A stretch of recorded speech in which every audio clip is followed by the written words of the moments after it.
Okay, now we're going to cut the rabbet joint, which means part of this is going to be cut out so this can fit inside. It gives you a better glued edge. So all you do is just put your end on there, like so. And you want the groove side up, not the smooth side, the groove side up. Line this up even with the end, like so. And if not, you can always like wedge it against a corner of something where it's flat. But just look, keep it, and then just draw a line. And we'll do the same thing on the other side. That way we got 3/4. You could measure 3/4, but some of your measuring skills aren't up to par, so we'll just make sure. But the deal is, I learned that in construction.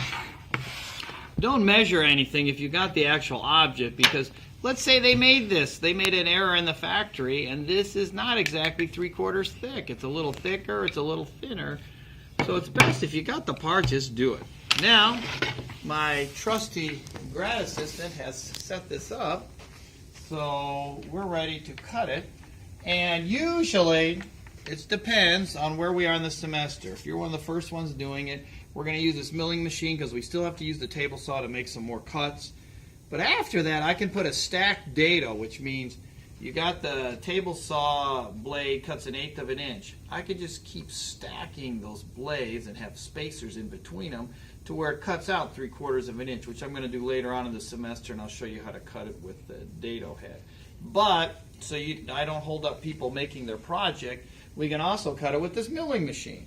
So we can just put it in there like so, loosen this up so it's going to fit in there like so, and then it's going to cut it out. So let's move it out of the way so we can line it up, so we can spin this, say, right even with this edge. And so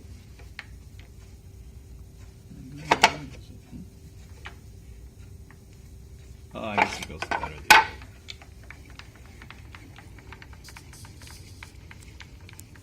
Go ahead, pause. Okay, we have our board. We want to cut out this material so the piece, about halfway deep. And like I said, we can easily use a dado cutter where it's the different saw blades stacked in the table saw, but people are still cutting their pieces, so we can't do that right now.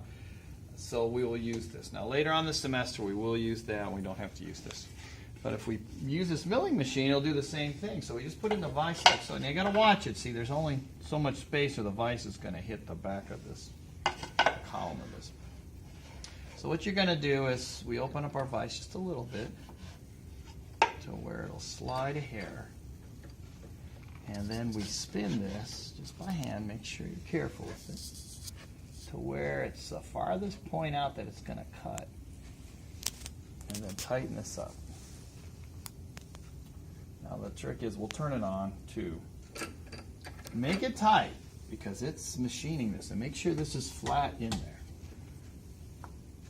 Not too tight where you'll dent it real bad, but just pretty tight. See, here I am. That's probably good.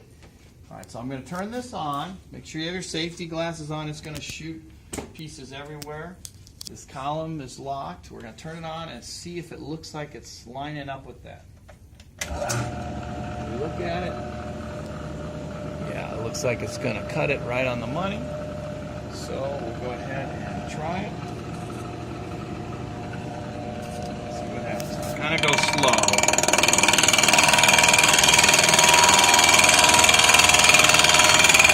Maybe go to the side because it shoots all the pieces right in there.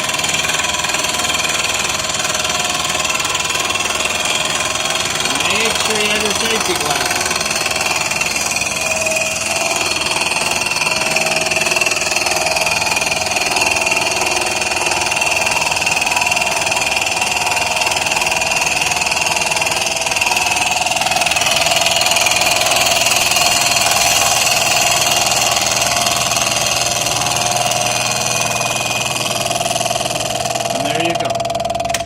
Then all you got to do is loosen this up.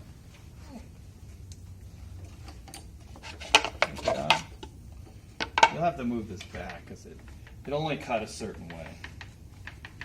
Spin her back manually, and then you put the other end in. and cut it like so as well. Then you do the other side too. Takes a little bit of time, but you're good. Now this gives you a nice clean cut because it's been milled versus the dado. This should fit in flush like so, which it does. If it's a little less, that's okay, because your outside corner covers all of that. And then here with this, take some sanding paper with the grain to get all that off. Don't just pick at it because you may rip all this. Take some sandpaper. Once you get a little bit, then maybe hold it at 45 degrees and then get those edges out. And then that way your piece will fit right in there. Now be real careful with this milling machine because that cutter can, you know, rip off your hands. So keep your hands here, have this really tight, the vise, and you'll be fine. One last thing, I forgot we have this guard. So if you put this guard in, see how it lines up with the vise? Make sure these aren't sticking out this way, but you spin them around that way. And then all those pieces that were flying off to the floor will hit this instead, and then that will reduce the pieces flying into your face or anything. And then you'll be good to go.